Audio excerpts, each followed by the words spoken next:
Olá! Boa noite, boa tarde, bom dia, aonde você estiver nos assistindo.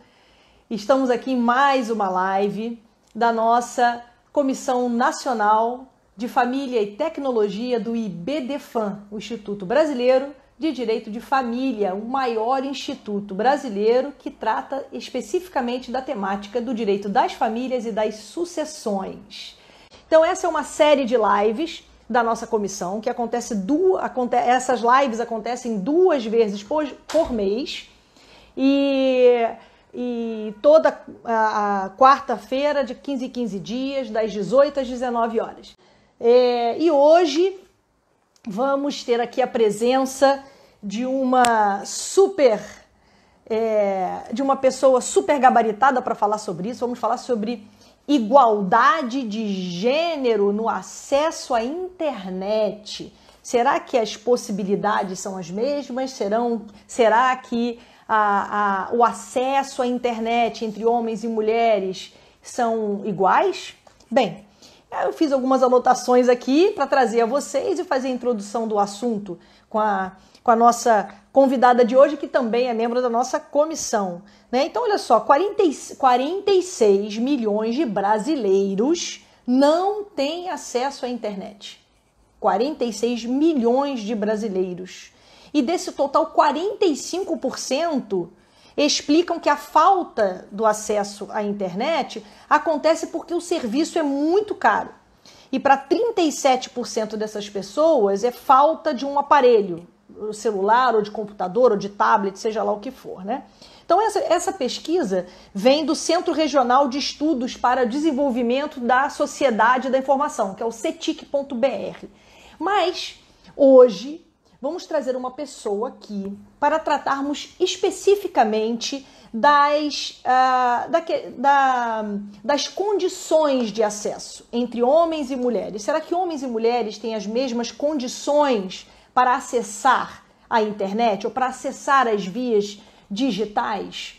Então, vamos trazer aqui hoje, e eu vou ler aqui o mini currículo dela, se é que isso é possível, o mini currículo de uma pessoa como ela, que é a doutora Isabela Castro, advogada, membro da Comissão do Feminismo da ABRAT, diretora do IBDFAM de Santos, São Paulo, vice-presidente do Conselho Municipal de Transparência de Santos, coordenadora do projeto Posso para Educação de Gênero e Combate à Violência Doméstica e Familiar, promovido pelo Rotary Clube de Santos Boqueirão, e membro da Comissão Nacional de Família e Tecnologia do IBDFAM.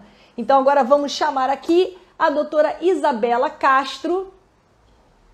Vamos lá, doutora Isabela, conosco, e vamos extrair todo o conhecimento que pudermos desta brilhante advogada. Seja bem-vinda, doutora Isabela. Muito obrigada, Patrícia. Adorei a introdução. Não sei se eu sou merecedora de tantos elogios assim. Imagina que... É um prazer estar aqui com você. E é muito bom fazer parte da família IBDFAM e a gente trazer aqui uma situação tão importante, que é essa questão da igualdade de gênero, que afeta a todos nós indistintamente, né? E eu gostaria, então, de dar uma introduzida no nosso tema, falando sobre a importância da igualdade de gênero na vida das pessoas e o que o direito tem a ver com esse tema. Por que nós temos que nos ater a isso e a participar dessas discussões? É importante a gente iniciar falando aqui da nossa sociedade, que é fundamentada no patriarcado e aonde a sociedade se desenvolveu num curto espaço de tempo aqui, dos últimos 100 anos, em termos de legislação, avançando muito e trazendo muitas mudanças. Para vocês terem ideia, na primeira Constituição do Brasil, o marido, ele tinha o poder ainda de castigar a mulher. Então, ele era o dono da esposa e ele podia aplicar os castigos e agir como ele achasse melhor. Apenas com o Instituto do Código Civil de 1916 é que isso foi proibido. Tá? Então, até 1916, ou seja, 104 anos atrás, era normal o marido aplicar castigos, inclusive físicos, na mulher.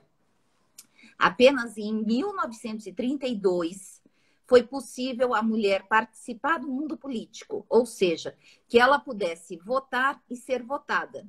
Até então, a mulher era vista exclusivamente com aquela função maternal e doméstica, cuidar dos filhos, da casa, da família, do marido, e ao homem cabia estudar, participar da vida política, ter um trabalho de destaque, ter posição de fala na sociedade. Aí, isso tudo foi se desenvolvendo e, finalmente, em 1962, nós tivemos o advento do Estatuto da Mulher Casada. Gente, 1962. Talvez aqui a mãe de muitas de nós já tivesse aqui vivendo, já tivesse numa sociedade marital. É difícil a gente imaginar que lá, até 1962, a mulher dependia da autorização do marido para poder trabalhar fora. A mulher não podia... E é importante, Isabela, que nesse estatuto, né, foi que possibilitou a mulher ter patrimônio próprio, advindo do seu trabalho, né? Porque antes a mulher não tinha patrimônio. Não, ela não podia ter nada, ela não tinha nem o CPF próprio, ela sempre ia na declaração do marido ou do pai. Enfim, a mulher ela estava sempre vinculada a um homem. Ela saía... Ela era aliene iuris. Marido, né? As mulheres eram aliene iuris. Isso. Então, assim, isso é de tão pouco tempo atrás. Então, imagina o choque para esse homem que veio dessa educação, desse convívio, aceitar as regras do mundo atual. E como que ele passa esses valores para os filhos e para os netos dele. Então, toda a questão da educação de gênero, ela é um problema, uma questão familiar que precisa ser trabalhada na educação. Aí, finalmente, continuando a nossa evolução, em 1988, nós tivemos o advento da Constituição Federal, que está em vigor até hoje, aonde foi legalmente instituída a igualdade entre homens e mulheres. Importante destacar que isso está entre os direitos fundamentais, logo no inciso 1º. Então, é uma matéria de destaque. Embora a gente já tenha essa previsão legal, nem sempre isso é respeitado nas diversas versões aqui da nossa vida, onde nós estamos aqui envolvidos.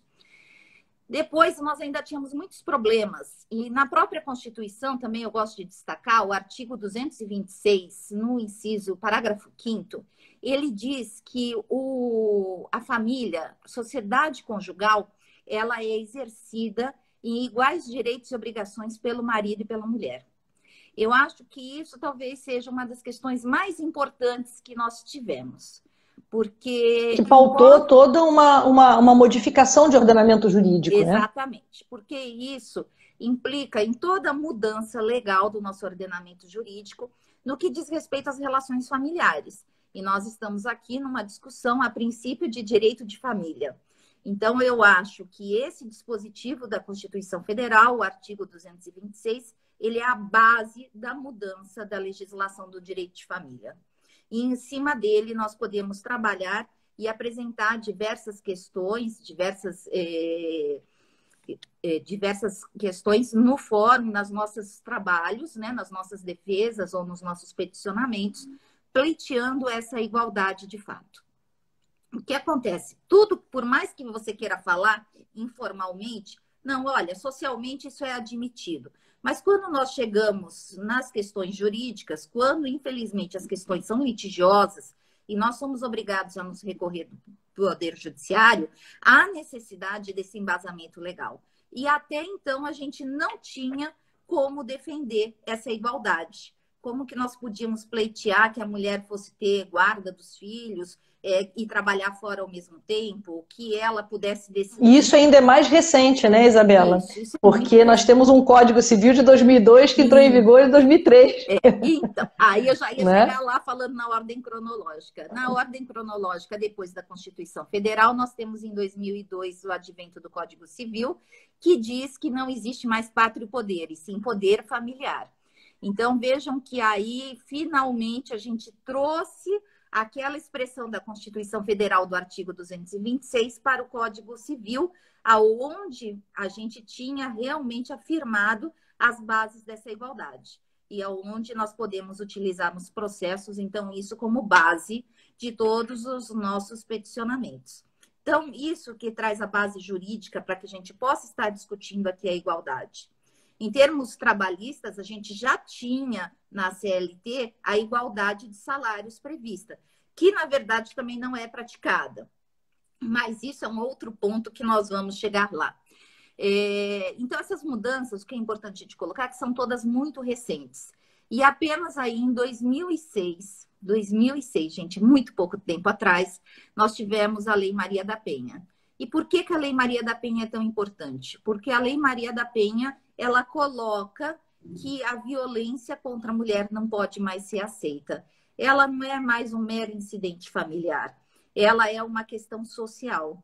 E por que ela é uma questão social e ela precisa ser trazida para a discussão? Porque antes a gente acreditava que a briga de marido e mulher, ninguém mete a colher, que era um assunto doméstico e familiar. Hoje em dia, nós evoluímos e nós entendemos que esse pensamento ele é abusivo e ele é extremamente machista. Por quê? Ele deixa entre quatro paredes esse abuso e não dá a devida proteção para essa mulher. A questão é que essa mulher ela é protegida pelo Estado. Uma outra questão importante que eu sempre gosto de falar, que a nossa Constituição Federal prevê que a família é a base da nossa sociedade. Então, se a família é a base da nossa sociedade, ela precisa ser protegida. E nós precisamos de leis e ações afirmativas que tragam essa segurança jurídica e essa aplicação de todas essas leis que nós temos. Não adianta apenas a gente construir leis, a gente ir lá e fazer tudo lindo e maravilhoso. É necessário a aplicação efetiva. Torná-las efetivas.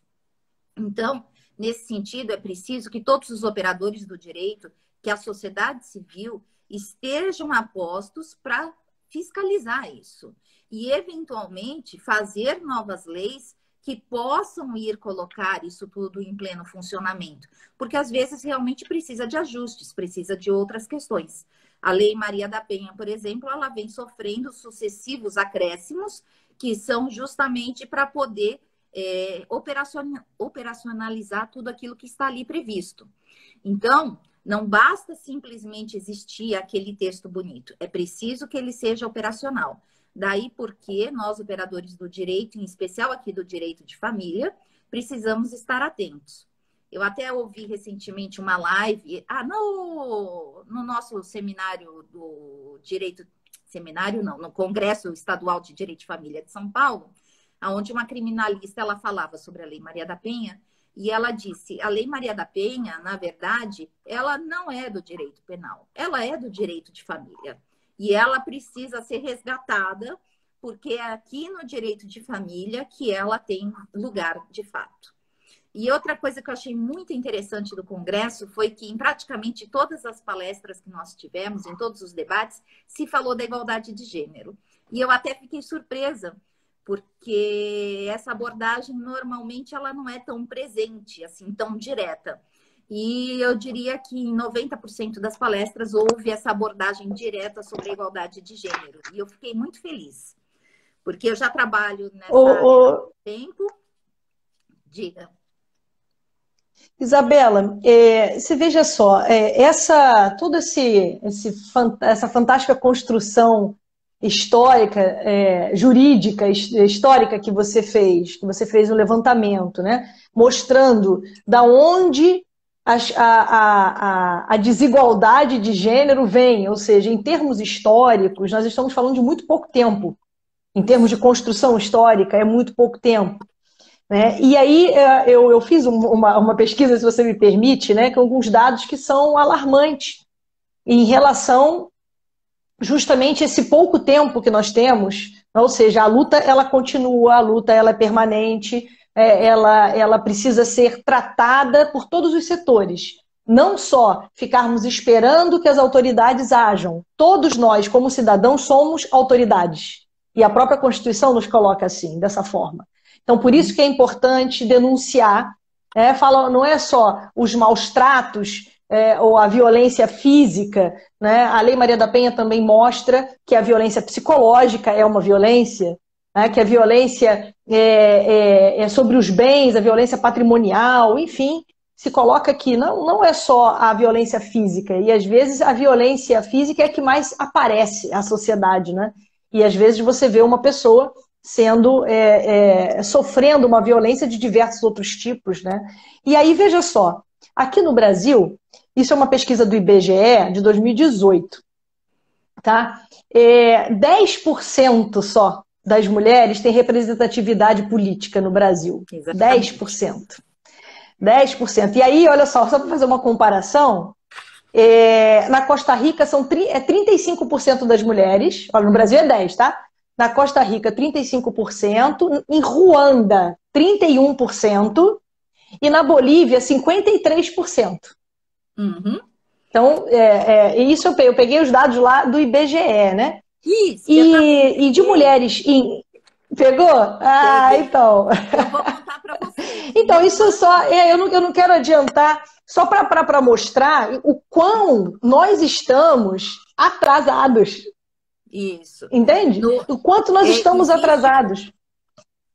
Quando você fala em representatividade política, nessa pesquisa que envolveu 190 países, o Brasil está na posição 152. Gente, é um dos piores, um dos piores.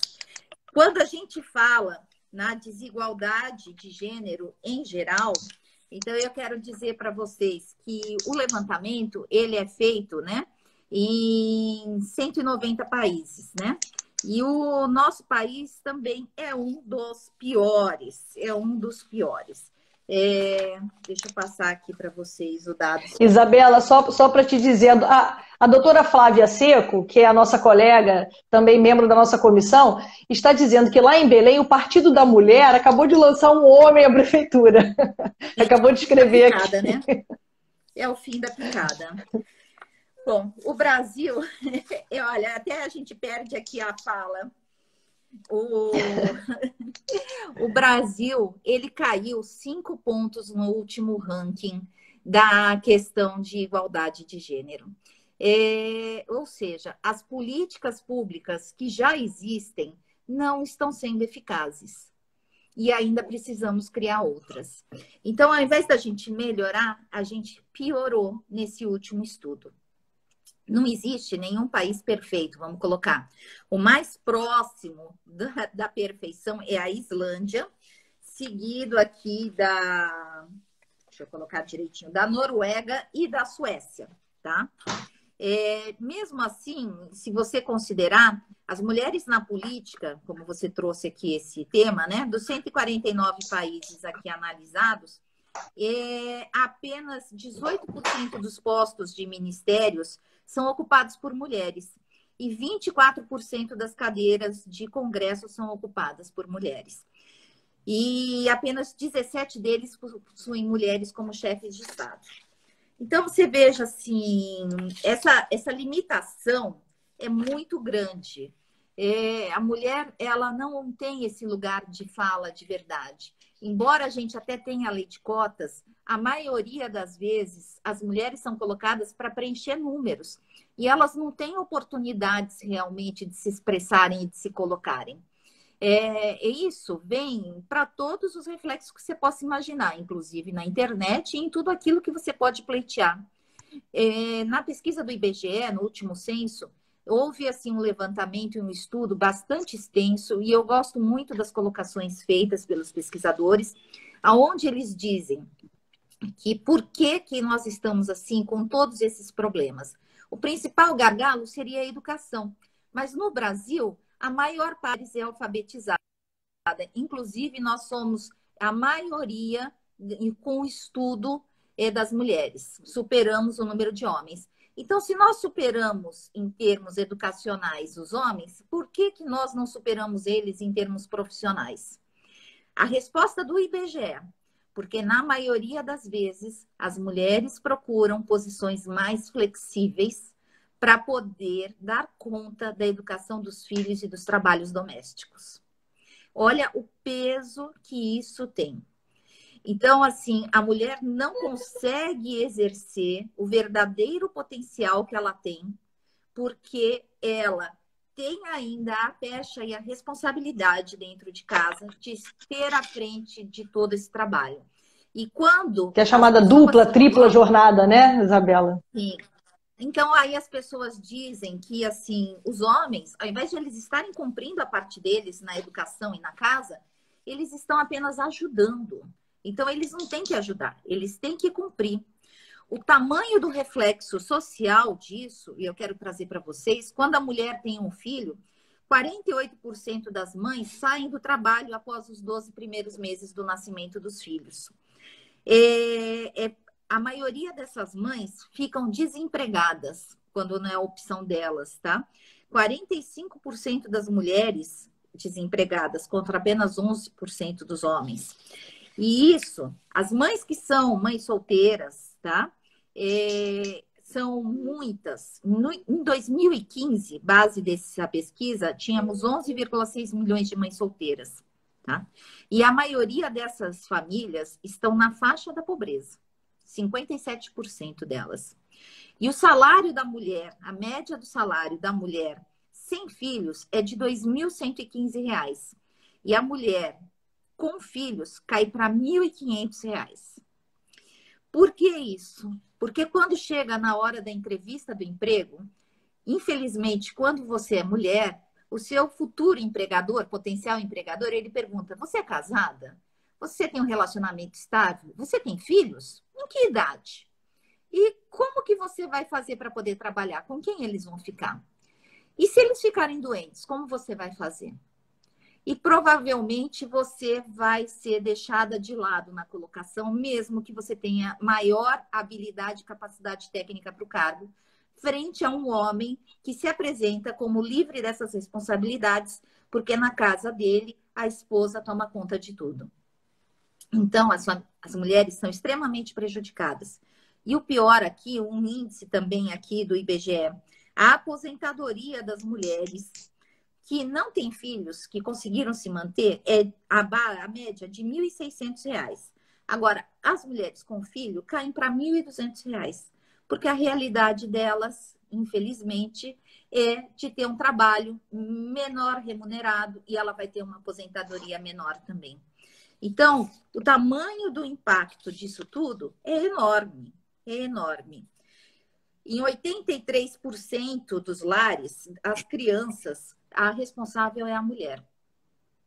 Gente, 83% dos lares. É a mulher, sozinha. 83%. Que coisa. Eu sei que vai ficar invertido, mas eu quero mostrar que isso aqui é um gráfico do IBGE. Eu não estou inventando nada, não é mimimi, tá? Quem quiser consultar, é o IBGE, a pesquisa do PNUD contínua, publicada em 2018. Os números mostram que não tem espaço para mimimi, né? Não. Os números mostram que o mimimi não existe. É mais um termo, né, para se fazer uma discriminação de gênero. Sim, como nós estávamos conversando antes, e eu estava te explicando, eu já falo sobre esse assunto há bastante tempo, em diversos locais diferentes. E eu procuro sempre levar comigo os documentos, não só citar, como levar comigo os documentos, na época em que a gente ia presencialmente, porque muitas vezes há espanto quando é apresentado esse painel, quando são colocados esses dados. E para que não haja dúvida de que todos são verdadeiros, eu sempre cito as fontes e levo os estudos comigo. Porque precisa ficar claro que isso não é mimimi, isso não é briga de feminista que é rancorosa, que quer se vingar de homem ou qualquer outra coisa semelhante. E, aliás, eu acho que é muito importante que a gente pontue que ser feminista é lutar pela igualdade, é lutar pelo equilíbrio, por iguais oportunidades e respeito. Que nunca se confunda feminismo com femismo, porque femismo é aquele que acredita na superioridade da mulher frente ao homem. É o oposto do machismo, que é quem acredita na superioridade do homem sobre a mulher. Quando nós falamos em feminismo, nós estamos falando em equilíbrio. Então, quando você se diz feminista, e é assim uma dinâmica interessante, que quando eu vou fazer uma palestra sobre isso, eu sempre pergunto no início: quem aqui é feminista? Levanta a mão. e poucas pessoas se colocam. E ao final da palestra, aí eu pergunto, e agora, qual de vocês aqui é feminista? Vocês entenderam o significado? E aí as pessoas entendem. Então, e aí vários estudos que houve uma contrapropaganda de marketing na época do lançamento da luta pela igualdade, da luta pelo direito de voto, da luta pelos direitos sociais, aonde eles queriam associar a imagem da mulher feminista, é aquela que foi rasgar o sutiã, é aquela que não quer ter filhos, é aquela que é uma homossexual, naquela conotação pejorativa que eles davam antigamente, é uma mulher de mal com a vida, que não se relaciona com os homens. E então, isso foi extremamente prejudicial ao movimento. Quando, na verdade, não tem nada disso. Eu me considero uma feminista de carteirinha e sou muito feminina. Sou mãe de 3 filhos. Então, é preciso que as pessoas não tenham preconceito quando elas vão tratar desse tema. Então, você pode ser feminista e ser feminina. Uma coisa não tem nada a ver contra a outra. E quando nós estamos falando de igualdade de gênero, nós também não estamos discutindo a questão da identidade de gênero, que é uma outra questão que muitas vezes também envolve preconceito. Então, é preciso desmistificar tudo isso para que mais pessoas possam entender e possam vir participar desse movimento educativo, porque isso envolve a todas as famílias. Por quê? Porque todo mundo em casa vai ter um filho, um sobrinho, um afilhado. A educação, ela precisa envolver os homens, ela precisa envolver os meninos. Eu não acredito na luta do feminismo sem a participação masculina, porque nós não vamos viver num mundo exclusivamente feminino. Eu quero viver ao lado dos homens, em participação igualitária. Se eu quero uma participação igualitária, eu quero respeito e as mesmas oportunidades, eu preciso convencê-los de que nós merecemos tudo isso e que nós temos direito a esse espaço. E precisa conviver com todos. Então, eles precisam estar participando dessa luta. Eles precisam participar desse movimento. Então, sempre tudo com muito respeito, com muita igualdade, com muita ponderação, sem radicalismos. Eu não acredito em radicalismos. Eu acho que tudo a gente deve ir conversando, ponderando, mostrando os dados. A questão da violência, por que vem a violência? Porque quando nós estamos falando da igualdade de gênero e a gente volta no assunto do patriarcado, de todo esse machismo estrutural que faz parte da nossa sociedade, esse homem, ele se sentindo dono e responsável pela família, em especial pela mulher, ele se acha no direito de tomar todas as decisões e de impor essas decisões para a mulher. E muitas vezes, devido ao caráter já violento dele, ao problema social que ele esteja vivendo, enfim, questões pessoais dele, ele acaba se tornando violento. E lembrando sempre que a violência, como você já falou, não é só a física, aquela que a gente vê. A violência também psicológica, sexual, financeira, moral, que muitas vezes não deixa marcas, mas é sempre muito séria, trazendo prejuízos para a sociedade. E essa mulher que é prejudicada, ela precisa romper esse ciclo da violência e ela só vai romper o ciclo com o apoio da sociedade. E o que é o ciclo? O ciclo, eles estão em lua de mel, vivendo bem apaixonadamente. Começa a se insurgir uma tensão no ar, começa a se inserir esse conflito. Vem, de fato, a violência. Aí vem o período em que o homem pede desculpas, acredita que realmente ele tem condições de mudar, que ele vai mudar, e reconquista essa mulher. E eles voltam para a lua de mel e o ciclo recomeça. O problema é que esse ciclo é uma espiral e cada vez ele vai aumentando a gravidade da violência, podendo até mesmo chegar no feminicídio. O que a sociedade tem a ver com isso? Essa mulher, quando ela é agredida, ela deixa de trabalhar. Quem vai pagar a licença dela do trabalho somos nós, a sociedade. Se ela for efetivamente machucada e ela precisar de auxílio médico, quem vai pagar a conta do hospital também somos nós, sociedade. Os filhos, se houverem filhos nessa família, vão ficar extremamente prejudicados e abalados. O rendimento escolar deles vai cair, vai afetar os colegas deles da escola. Às vezes, eles podem até se tornar agressivos e falar e desenvolver outras agressividades na sociedade, que também vão nos... Ou seja, o prejuízo é de toda a coletividade, O né? prejuízo é da coletividade, é isso que precisa ser entendido. Essa questão não é uma questão mais familiar dentro de quatro paredes, é uma questão social que exige muito efetivamente, prioritariamente, que a sociedade, que os governos, em todas as esferas, federal, estadual e municipal, cumpram as leis ou criem novas leis de operacionalização das leis que já existem, porque, como nós dissemos antes, a família é a base do Estado. A sociedade conjugal é exercida igualmente pelo homem e pela mulher. E o poder Sim. da administração da casa é familiar. Então, é preciso que Ô, isso Isabela, seja também respeitado. a nossa Beth Lamosa, né, que é a nossa diretora aqui da nossa comissão, também está lembrando aqui a gente que tem as formas de violência que também são permitidas através da via digital, né? Ela está lembrando aqui, por exemplo, que tem a invasão da privacidade através do controle das senhas no celular, através do controle nas redes sociais, né? E você tem também que a gente chama de stalking, né? Ou perseguição pelas vias, pelas redes sociais e internet, enfim. A via digital, ela auxilia também, porque nos traz canais de segurança, como as câmeras de segurança, como uma série de canais que a gente pode utilizar até para poder fazer as denúncias, né? Mas ela também pode servir por uma via negativa, né? De acabar ratificando, fortalecendo a própria violência, né? Tudo isso se enquadra na violência psicológica. E eu falo muito, principalmente para os jovens, cuidado com a internet. Por quê?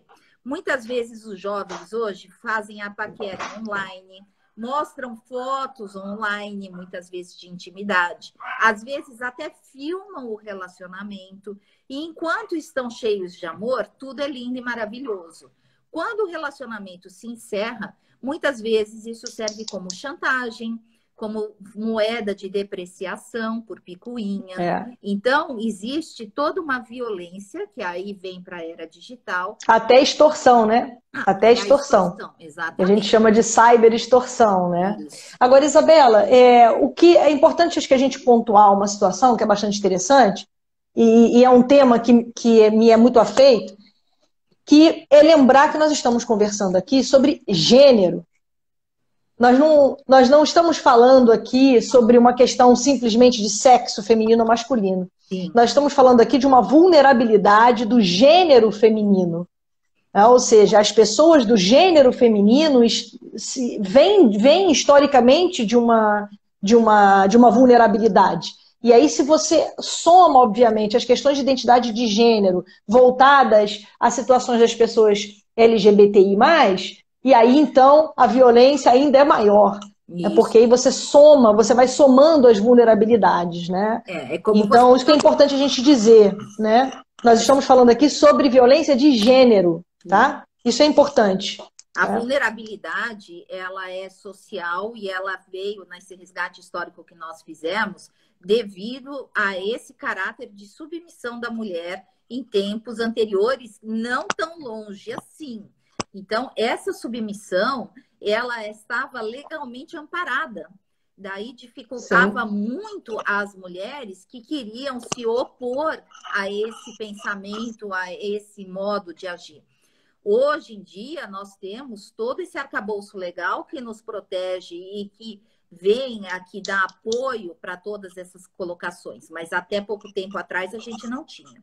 Eu gostaria de pontuar aqui falando, nós tivemos na virada do milênio, a ONU lançou uma campanha enorme para discutir quais seriam os objetivos do milênio, ou seja, o que a gente queria de melhor para o mundo e como a gente poderia atingir esses objetivos. Então, foram traçados alguns objetivos do milênio e a igualdade de gênero já era o objetivo número 3 entre 7, com muito destaque. Isso daí previa uma agenda até 2015, que em 2015 ela foi revista, e agora nós temos a Agenda 2030, que são esses 15 anos que nós temos à frente. E nessa Agenda 2030, esses objetivos foram reanalisados e eles foram melhor estudados. Nós temos agora 17 objetivos que se chama o Objetivo de Desenvolvimento Sustentável. E entre esses 17 objetivos, o de número 5 é a igualdade de gênero. E a ONU aponta que a igualdade de gênero é transversal a todos os demais objetivos, porque se não houver igualdade de gênero, nenhuma das outras questões da sociedade vai ser alcançada. Nenhum dos outros objetivos será alcançado. Então, para vocês verem o quanto que é importante legalmente essa questão que nós estamos aqui discutindo. E o Brasil assinou o Pacto da Agenda 2030. Temos que pontuar isso. Então, não é dizer, não, isso daí é uma conversa lá de fora. Não. A ONU fez essa proposição que foi discutida mundialmente, com base em diversos estudos científicos, aonde eles concluíram que a igualdade de gênero é fundamental para uma sociedade mais justa, mais harmoniosa, mais segura. Isso é transversal a todos os outros pontos. Inclusive, eu gosto muito da foto que simboliza a igualdade de gênero feminina, é uma sala de aula. Então, mostrando que a igualdade de gênero, ela só vai ser obtida através da educação. E essa igualdade que temos, ela vai possibilitar que a mulher, embora já tenha passado, então, essa barreira da educação, aqui no Brasil, não é em todos os países, que ela possa, de fato, estar exercendo cargos de responsabilidade, ter vez e votos para poder falar. Porque o que existe, a gente falando em termos trabalhistas, um fenômeno chamado teto de vidro. Então, a mulher é capacitada, ela é selecionada, ela vai para a empresa, mas ela só consegue subir até uma determinada posição hierárquica. Ela não passa daquela posição. Falando em termos jurídicos, por exemplo, os principais escritórios de advocacia, a maior parte da banca é formada por mulheres, mas pouquíssimas mulheres fazem parte da sociedade. Pouquíssimas mulheres têm poder de comando nas sociedades. E isso ocorre em tudo que acontece. Eu vou falar para vocês aqui, mais uma vez em termos... Aí coloca aqui 39% só. Isso. Pelo menos o IBGE aponta, né? Estamos aqui... 39% das mulheres que estão em cargos gerenciais, né? Isso. Não é? E quando a gente fala de mulheres, que a doutora Elizabeth Lamosa está ali insistindo com a questão do gênero, né? Porque quando a gente está falando de gênero, nós estamos incluindo, sim, a transmulher. Isso, exatamente. O transfeminismo, né? Isso, gênero feminino, com certeza. Feminino, né? Então, com certeza. Isso, então, se alguém tiver dúvida, pode perguntar que a gente responde. Pode perguntar que a gente responde. Eu só tenho 39% de cargos de mulher em gerência. E se eu for subir em cargos de direção, é ainda menor esse índice, muito menor. Então, isso vai impactar naqueles dados lá do IBGE que eu mostrei, do quanto que a mulher ganha menos. E por que que ela vai se aposentar com um salário menor, das menores oportunidades que ela tem. Então, a gente não pode deixar que isso continue dessa forma. Porque se eu sou igualmente capacitada, é claro que assim, eu não quero que me deem uma cota para dizer que só porque eu sou mulher eu vou ocupar aquele espaço. Não. Eu sou mulher e eu sou igualmente qualificada, tenho a mesma capacidade, então eu tenho que competir por aquela vaga em igualdade de oportunidades e condições. Agora, Isabela, você imagina numa situação agora de isolamento, aonde estamos trabalhando em home office, né? Ou seja, através das nossas casas, do nosso ambiente familiar, que a vulnerabilidade é ainda maior, porque aqui você se descortina, quando você está em casa, você está descortinada. Então você imagina numa situação como essa, em que a mulher, como você mesmo disse, né, os homens ajudam, eles não compartilham o dever com a casa, né? Eles ajudam, eles não compartilham. Então, se eles ajudam é porque a atividade principal é da mulher em dupla jornada, em tripla jornada que seja. Isabela, me fala como isto está operando, porque para as mulheres que além de estarem vulneráveis dentro de suas próprias casas agora, né, não tem mais que sair para trabalhar, ainda tem as crianças na volta, ainda tem o trabalho do lar, tem que botar comida, o jantar. Então, como é que fica isso? Colocar aqui, falando em termos de internet, como você colocou, eu gostei aqui de um levantamento que aí surpreendeu positivamente. Embora no Brasil, no mundo, 52% dos usuários da internet são homens e 47% são mulheres. Mas no Brasil, essa estatística se inverte, né? No Brasil, nós temos a maioria dos usuários são mulheres. E as mulheres, elas são responsáveis pelas decisões de consumo da família. Então, a maioria das propagandas e de tudo que é veiculado na internet tem assim, uma conotação mais feminina, porque sabem que é esse público que vai decidir.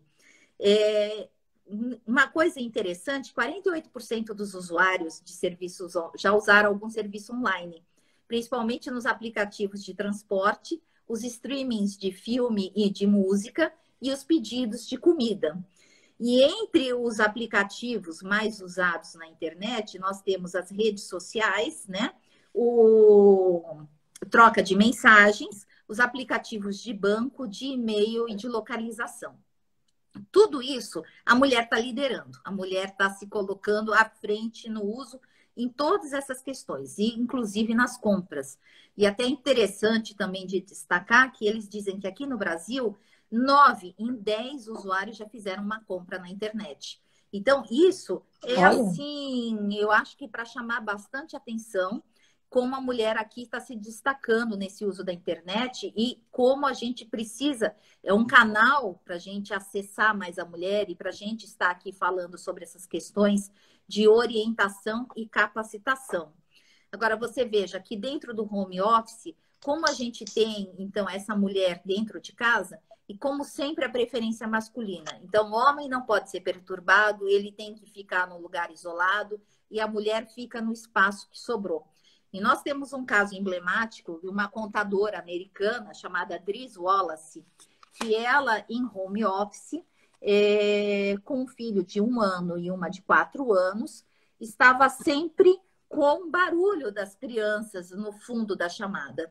E o chefe dela chamou a atenção dela várias vezes, sendo que a política da empresa declaradamente era de dar apoio às famílias, e ela levou o caso ao RH, mostrando comprovadamente que naqueles 3 meses ela vinha sofrendo um assédio moral do chefe por conta das crianças. E qual foi o resultado do RH? Em 1 semana ela estava demitida. Então ela começou uma campanha online diz que ofereceram dinheiro, inclusive, para que ela não falasse nada, para que ela ficasse quieta. Quando ela falou que iria fazer a denúncia, ela não aceitou e o caso ganhou as páginas do mundo inteiro. Então, vejam bem o quanto a igualdade de gênero ela vai repercutir na vida de todos, de formas diferentes. Não adianta você pensar, não é comigo, eu não tenho nada a ver com isso. Tudo bem que agora a pandemia é uma situação inusitada, essa coisa de você ter que fazer o home office na sua casa. Mas por que o marido tinha que ter prioridade no acesso ao silêncio e a mulher ficar na mesma sala com as crianças? E por que esse chefe de uma empresa que se dizia uma empresa que, entre os seus princípios, apoiava as famílias, fez críticas públicas para ela, sendo que ela estava desempenhando o papel profissional dela, cumprindo todas as metas, todos os objetivos, sem atraso em nada.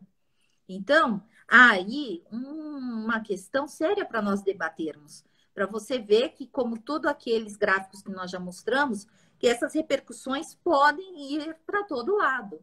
E é importante que a gente dê esse apoio para essa mulher.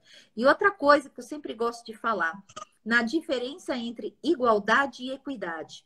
Porque muitas vezes as pessoas questionam e dizem assim, se você é feminista, se você acha que homens e mulheres têm que ter os mesmos direitos e obrigações, por que vocês querem ter leis que privilegiam as mulheres, como agora na discussão da aposentadoria ou a questão da maternidade?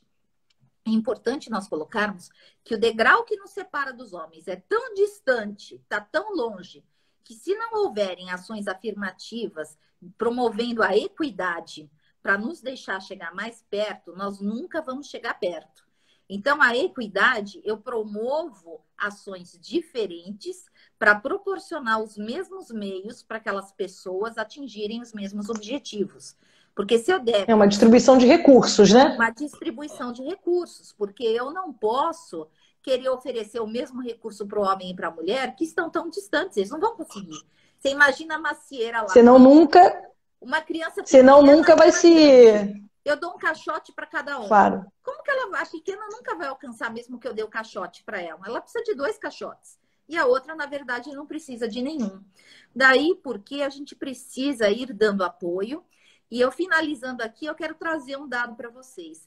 A OIT, a Organização Internacional do Trabalho, tem estudos científicos com base no Fórum Econômico Mundial, em diversas pesquisas, aonde vai levar mais de 200 anos, para se atingir uma igualdade familiar entre homens e mulheres nas tarefas domésticas. Na questão profissional, com certeza serão mais de 100 anos para que se atinja essa igualdade. Então, nós temos aí um longo caminho a percorrer, muito longo, mas isso não pode ser desculpa para que as pessoas não se movimentem e digam: olha, não adianta eu fazer nada, está tão longe, não está ao meu alcance. É preciso subir um degrau de cada vez. Então, é preciso que a nossa geração e as futuras gerações estejam preparadas para ir subindo esse degrau, para que lá na frente, de fato, a gente esteja no mesmo patamar, né? Então, nisso, eu chamo a todos, peço a colaboração de todos, que tratem do tema sem preconceito e que vamos promover muitas e muitas ações de conscientização para esclarecer melhor essas questões, falar da importância e da repercussão da vida de todos. Olha, eu faço umas anotações aqui de cabeça, porque tá tão indo que eu não fiz nenhuma anotação no papel. Mas o que a gente... Acho que o primeiro passo é o respeito às diferenças. Não existem, eu acho, e eu costumo colocar que a principal qualidade do ser humano são as suas diferenças, porque isso faz com que a humanidade ande, a humanidade cresça, se desenvolva. Quanto maior o respeito a essas diferenças, maior vai ser o desenvolvimento da sociedade. Né? E quando a gente trata da diferença entre igualdade e equidade, né, a equidade é um termo mais apurado, e aí o que você estava explicando muito bem sobre as igualdades de condições, né? E aí a aplicação da justiça aristotélica de tratar os desiguais como desiguais na medida em que eles se desigualem, porque obviamente que se a gente der um caixote do mesmo tamanho para pessoas de tamanhos diferentes, vão sempre permanecer com a mesma diferença. Então, é necessário que os recursos sejam melhores distribuídos para que as diferenças sejam equilibradas. Mas veja, que tipo de diferença, né? Do que a gente está falando? Que igualdade é essa? Na verdade, são igualdade de condições. Exatamente. Porque respeitadas as diferenças, vejam, não se trata aqui do desrespeito às diferenças, pelo contrário. O que se fala é no respeito às diferenças. Uhum. E em respeitando as diferenças, eu preciso compartilhar e distribuir os recursos necessários para que as pessoas tenham as mesmas condições de acesso, né? Tenham acesso da mesma forma, para que a mulher possa ter acesso ao emprego, para que a mulher tenha acesso à forma como desenvolve o seu trabalho, para que tenha acesso ao estudo, à educação, e que possa, obviamente, ter uma proteção, diminuir esse rol de vulnerabilidade histórica, né? Que a mulher vive, que você, assim, brilhantemente nos trouxe, né? Então, assim, fazendo um fechamento aqui disso tudo que você está colocando, né? Eu gosto muito do termo oportunidade. Eu acho que, assim, oportunidade e respeito são as duas palavras-chave para a gente defender a igualdade de gênero. E vamos aí levando à frente, porque esses números precisam mudar.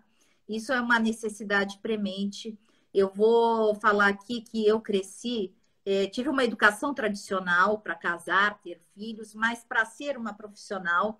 E minha mãe sempre dizia, me cobrava muito mais do que o meu irmão caçula.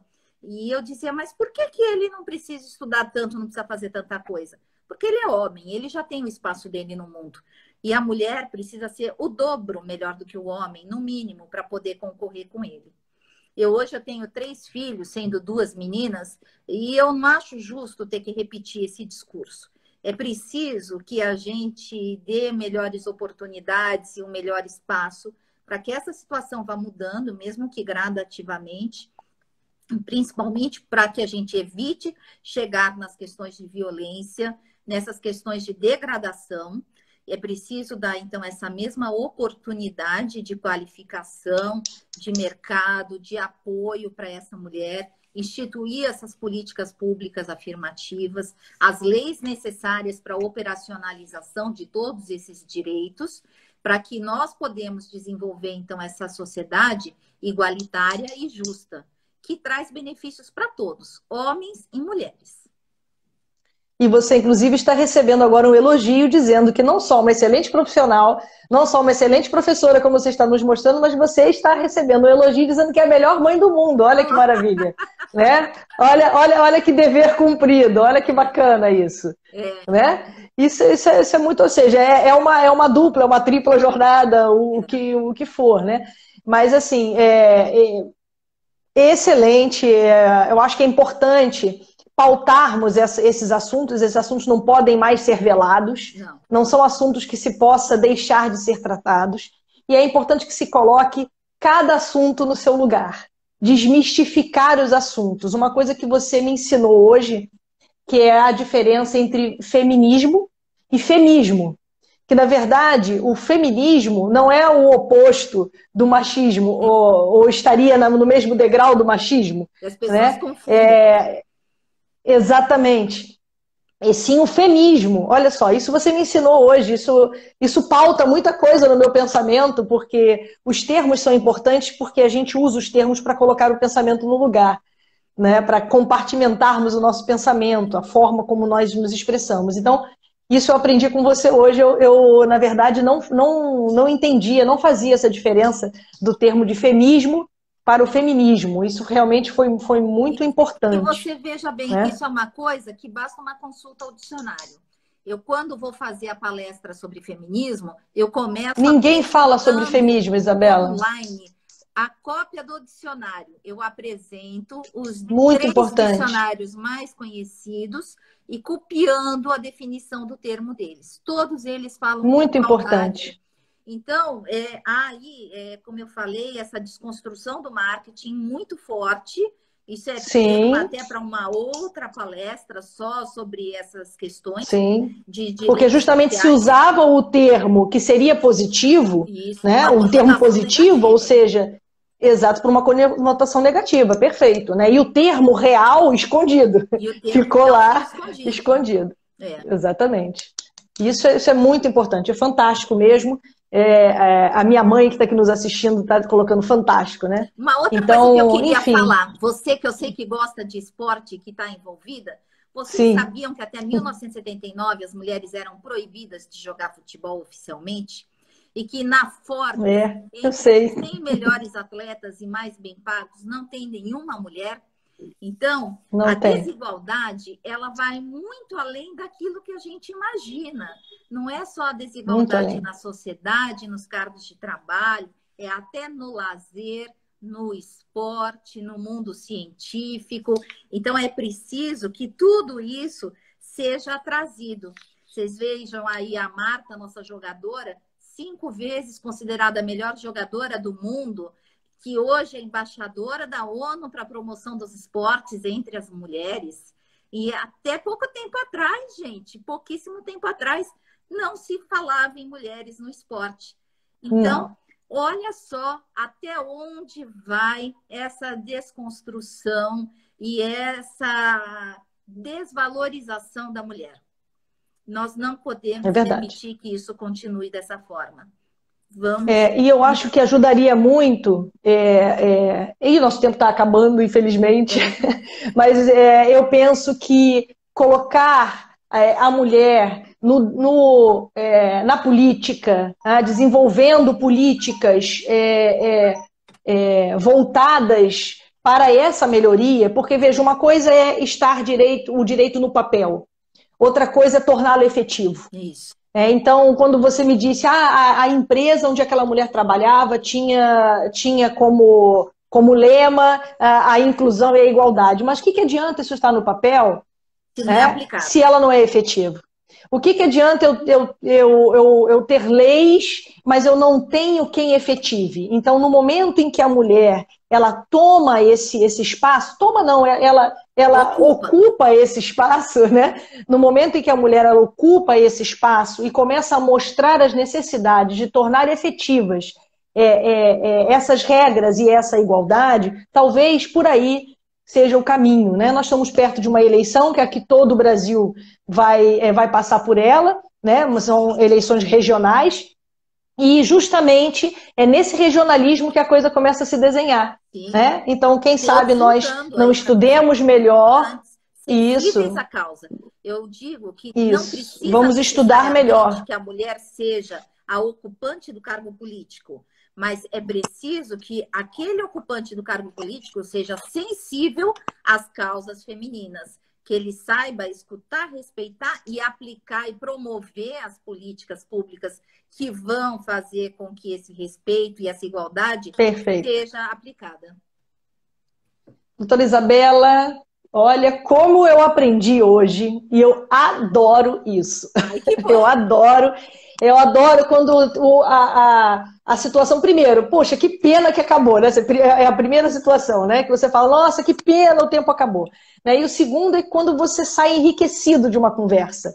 E essa conversa me enriqueceu muito e eu tenho certeza que as pessoas que estão nos ouvindo também estão saindo daqui enriquecidas. E eu queria te agradecer muito, porque isso contribui muito para todo esse trabalho que a gente faz, né, como juristas que somos, como aplicadoras do direito que somos, e enquanto mulheres, enfim. Então isso tudo é muito importante.